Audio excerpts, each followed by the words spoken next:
ஒரு விஷயம் பேசணும்னு நினச்சேன். நேற்று மாதிரி கதை இல்லை, இது ஒரு சம்பவத்தினுடைய அடிப்படையிலான விஷயம்.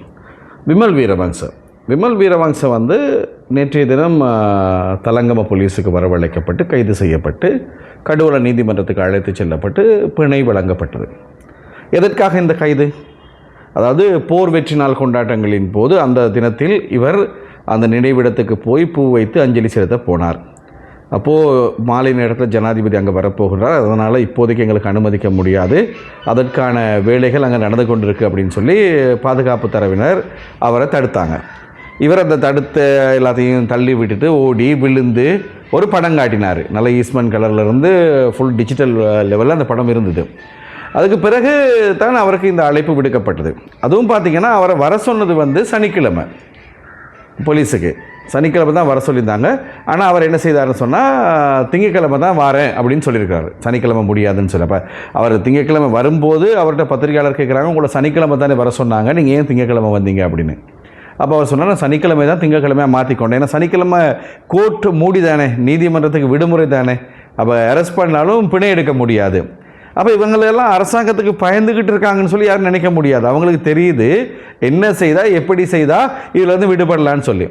விமல் வீரவங்ச அன்றைக்கி பூ கொண்டு போகிறாரு, மாலை கொண்டு போகிறாரு, அல்லது பூங்கொத்து கொண்டு போகிறார், கொண்டு போய் வச்சு அவர் வழிபாடு செய்துட்டு கும்பிட்டுட்டு ஆராத்தி எடுத்துகிட்டு என்ன செய்துட்டு வந்திருக்க வேண்டியது தானே.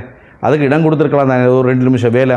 அதுக்கு அவரை தடுக்க போய் அவர் ஒரு பெரிய பிரளயத்தை உண்டு பண்ணி அது ஒரு செய்தியாகி நேற்றெல்லாம் பெரும்பான்மை ஊடகங்களில் இது ஒரு பெரிய செய்தியாக பேசப்பட்டது. அவர் கைது செய்யப்பட்டது, கைவிலங்கோட போகிறது, இதெல்லாம். ஆக இந்த மாதிரியான சந்தர்ப்பங்கள் வழங்கப்படக்கூடாது அப்படிங்கிறத மிக முக்கியமாக எல்லாருமே எதிர்பார்க்கிற விஷயம். விமல் வீரவங்ச போன்றவங்களுக்கு இப்படி ஒரு சந்தர்ப்பத்தை வழங்கும் போது அவர்கள் ஏதோ சுதந்திர போராட்ட வீரர்கள் போல, தேசிய வீரர்கள் போல தங்களை சித்தரித்துக் கொள்ள முனைகிறாங்க.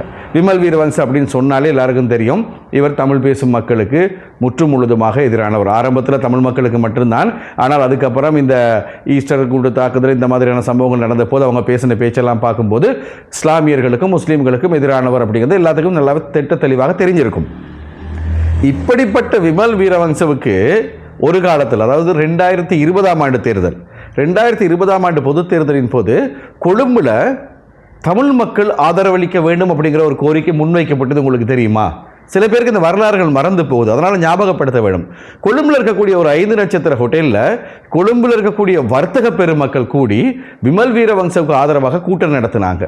ஒரு விளையாட்டு வீரரும் இதில் ஈடுபட்டிருந்தார் அப்படிங்கிறது உங்களுக்கு தெரியும்.